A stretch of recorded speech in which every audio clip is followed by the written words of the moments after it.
Hi, this is Dana with Stella House Films, and today I want to talk to you about, this is my day 6 or 7 of the Uncommonly Good Biz Misha Hetty 50 Days of Live Video Challenge. And if anyone's joining live, if you can tell me if there's wind sound, and if there is, I'll go inside. So what happened this morning? Back in June or July, I decided to make a goal for myself. I'm 37 years old, and throughout my adult life, I've toyed with being in shape. And I'll start running or doing yoga or whatever and start eating better, and then I'll get tired of doing that and I'll just stop. I'll just be like, I don't feel like doing it anymore. And I just stop because I don't have a goal. I don't have anyone to hold me accountable for sticking with it or not sticking with it. So I love Big Bend National Park, and every year they hold a ultra run. And so in June I was thinking, oh, how much I've missed Big Bend, and how that run, that 30 and 50 ultra run is in January, and how I'd really like to do it. And so I set a goal for myself. I said, okay, well, I'm going to start training now, and I'm going to download Map My Run apps and develop a training plan, and I'm going to run the 30K. And so I registered, I downloaded a running plan, and so since June, so that's June, July, August, September, October. So for 4 months, I've been training 4 to 5 days a week to participate in the 30K Ultra Run in Big Bend.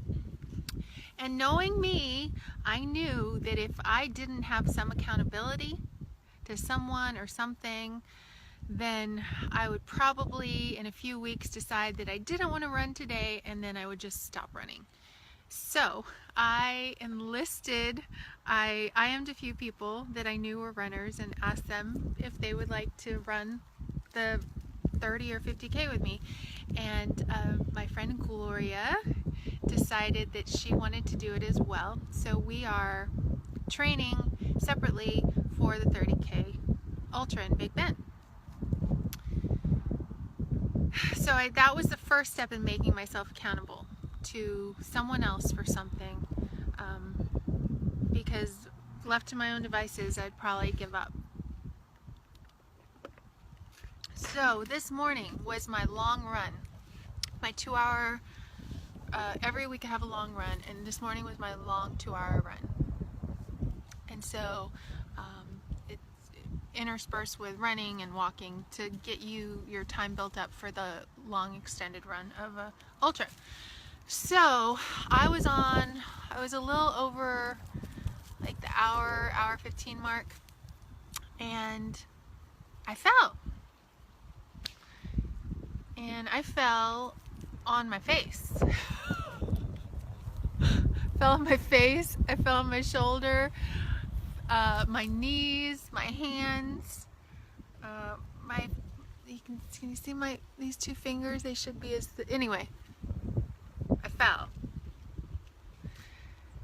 And I sat there on the ground for like 60 seconds just trying to evaluate, am I okay? Like slightly moving, is anything broken? Moving a little more, okay, my hand really hurts. And in that 5-minute period of time of sitting on the ground, thinking, what am I doing? Why am I training for this? I'm not capable of it. Look at me, I just fell. I've been training for 4 months. I should not have fallen, and I fell, and this is beyond my capabilities, and maybe I shouldn't be doing this. And then I got up, my beautiful dog Ruby, come here, baby, come here. Ruby came and she licked my wounds. And just FYI, if you're out in the middle of nowhere like I am, and you're injured and you don't have access to, hydrogen peroxide or anything to disinfect the wounds, a dog's saliva actually contains iodine. Did you know that? And so that's why they lick their wounds. They actually lick their wounds to clean them, and it actually aids in the healing. And so she came over and she's like, "Are you okay? Are you okay, Dana?" And I said, "No, Ruby, I'm not." And she licked my forehead and she licked my knee, and I let her do it. That's the third time I've let her lick my wounds. Okay, that's enough. And then I got home, and I was fine. But once I got home, I know this is a really long story, I'm sorry. Once I got home, my husband was there and he asked me what happened, because I had blood on my face and my knee, and I didn't answer.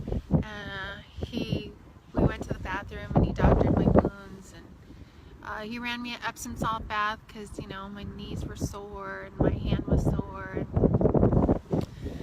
And I just started crying because I was like, I'm just embarrassed, that I fell. I've been training for 4 months and I can't believe I fell down. I'm just embarrassed that maybe I'm not capable of this. And ever since that happened, ever since that whole ordeal, this emotional ordeal happened this morning, because really falling down is not a big deal, right? But I took it as a big deal because I felt like it was a sign that maybe I shouldn't be doing what I'm doing. But I completely related it to my business, because there are times in my business where I feel like, what am I doing? There'll be times of great prosperity where I'm getting great jobs and great clients, and I feel like this is the most wonderful job in the world. This is exactly what I'm supposed to be doing. And then there will be months where I'm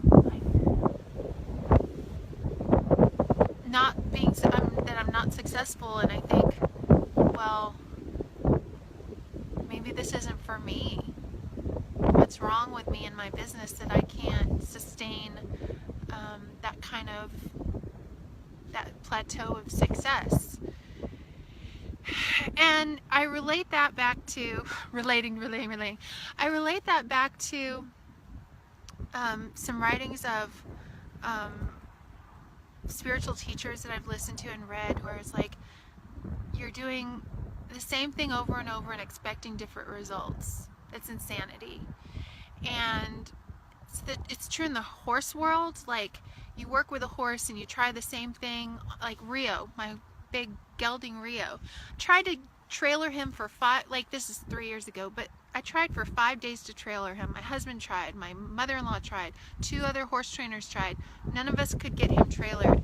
And then it took my beautiful friend, client Libby, to come up here and spend 5 minutes with him, patiently waiting by the trailer to walk him in. It took that change in approach, that change in attitude that she brought with her to get him into the trailer. And I feel like it's the same thing with my business. If I keep doing the same things over and over and expecting different results, that's insanity. I need to, on a daily basis, alter my approach and find new ways of doing things and new ways of finding clients and engaging my customers. And that's exactly what this is doing. Misha, with your 50 days of live video challenge, this has really broken me out of the slump that I've been in, and I truly appreciate it. Creating live videos where I actually have to think about something new and challenging that's going on in my life has started the gears in my brain turning. And so I encourage everyone who is just kind of doesn't know what to do anymore to maybe message Misha Hetty and join this Uncommonly Good business challenge and see if it works for you.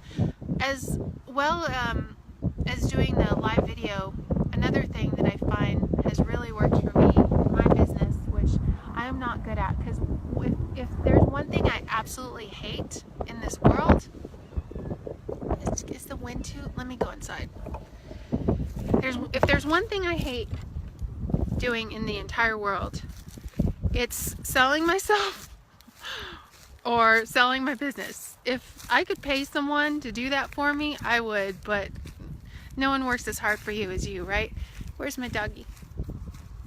Ruby, come on. Okay, so one thing that I hate to do is go to public events and mingle, go to business events and mingle and meet new people. It's not that I don't like meeting new people, it's I hate the experience of going somewhere and not knowing anyone and having to figure it out, you know? But that's something I have to do. I have to do that. And so every week from here on out, I am going to set a new goal for myself, just like I did with the running. Every week, I am going to do one social event a week. It's my new challenge for myself. By the end of the year, I will have gone to, see how many weeks are there left? Like 8 or 9? I've gone to, I think there's 8. I'll have gone to 8 new functions, minimum. Just so that I can meet new people and get off the ranch. Because I live here and I have my office here. I'm always here. Except when I go to San Antonio to meet with clients or to run errands.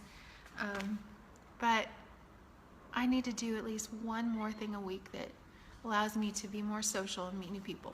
So those are my 2 things.